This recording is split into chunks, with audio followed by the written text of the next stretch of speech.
गुरु प्यारी साध संगत जी, नमस्कार जी। आप सब कैसे हो? आशा करती हूँ बाबा जी के श्री चरणों में अरदास करती हूँ कि मालिक की कृपा से, निरंकार दातार की मेहरबानी से आप सब बहुत खुश होंगे, मौज बहार में होंगे और अवश्य ही भजन सिमरन में होंगे। साध संगत जी, मैं हाजिर हूँ आज आप सभी से एक बहुत ही खूबसूरत साखी साझा करने के लिए। उम्मीद करती हूँ ये साखी आप सभी को बहुत पसंद आएगी।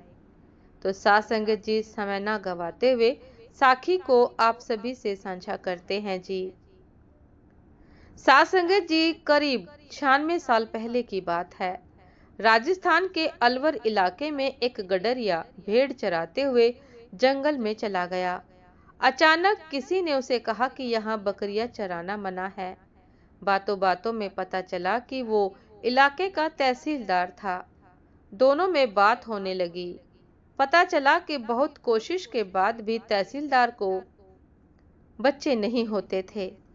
गडरिये ने उनसे कहा कि आप दोसा जी के बालाजी हनुमान के मंदिर जाकर बेटा मांग लो, मिल जाएगा। गडरिये ने उनसे कहा कि आप दोसा के बालाजी हनुमान जी के मंदिर जाकर बेटा मांग लो, बेटा मिल जाएगा। ना जाने क्यों तहसीलदार ने उस गडरिये की बात मान ली। उन्होंने हनुमान जी से कहा कि अगर मेरा बेटा हो जाएगा तो मैं उसे यहीं मंदिर में, इसी मंदिर में सेवा के लिए छोड़ जाऊंगा। इस बात का जिक्र उन्होंने अपनी पत्नी से भी नहीं किया। मन्नत मांगने के 1 साल के अंदर उन्हें बेटा नसीब हो गया, लेकिन बाप का प्यार अब आड़े आ गया।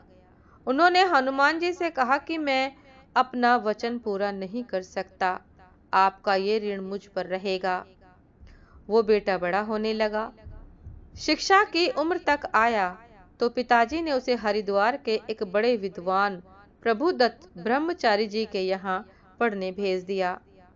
लड़के में अद्भुत क्षमता थी, उसे रामायण कंठस्थ थी। बिना पढ़े वो रामायण का पाठ करने लगा।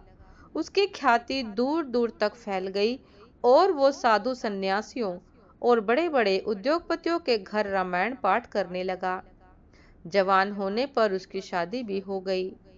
साथ संगत जी, एक दिन देश के बड़े उद्योगपति जुगल किशोर बिरला ने अखबार में विज्ञापन दिया कि दिल्ली के लक्ष्मी नारायण मंदिर यानी बिरला मंदिर में हनुमान जी को रामायण पढ़कर सुनानी है। उसके लिए उस व्यक्ति का टेस्ट खुद बिरला जी लेंगे। यह तय तारीख पर नारायण स्वामी जी अपनी पत्नी के साथ बिरला निवास पहुंच गए। बहुत से और लोग भी बिरला जी को रामायण पढ़कर सुना रहे थे। जब नारायण बाबा का नंबर आया तो उन्होंने बिना रामायण हाथ में लिए पाठ शुरू कर दिया।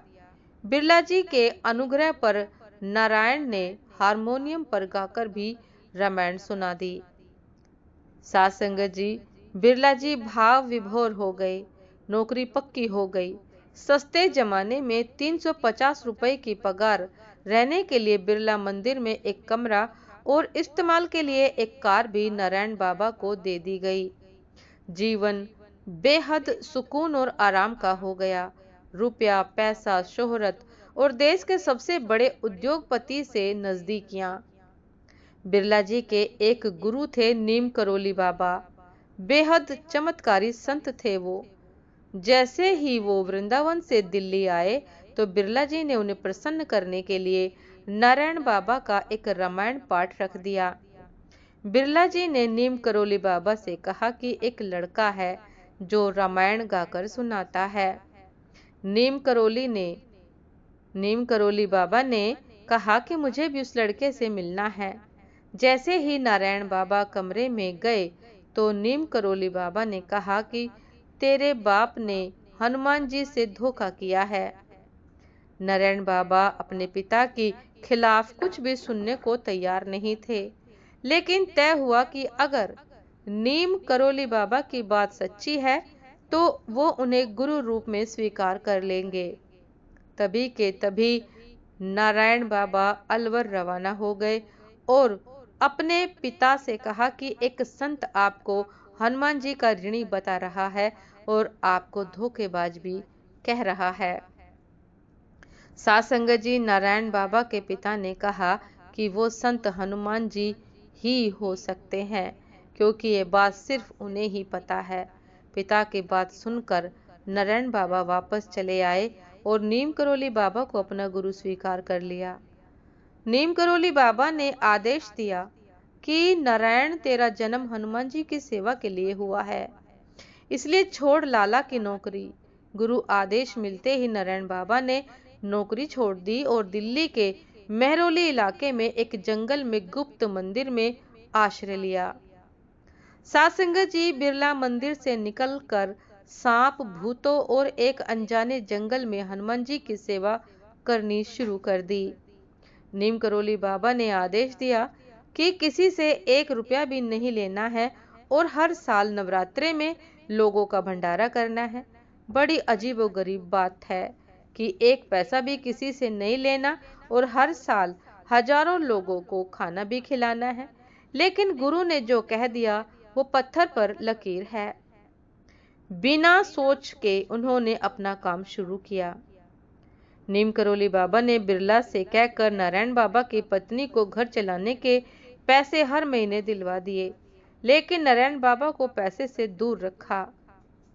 सन 1969 से आज तक इस मंदिर से हर साल 2 बार नवरात्रे में हजारों लोग भंडारा खाकर जाते हैं। किसी को आज तक इस मंदिर में पैसे चढ़ाते नहीं देखा गया, लेकिन हाँ, प्रसाद पाते सबको देखा है। सात संगत जी, ये थी आज की एक बहुत ही खूबसूरत साखी कि हमारा भारतवर्ष शक्ति का देश है। यहाँ अनेकों अनेक चमत्कार होते रहते हैं।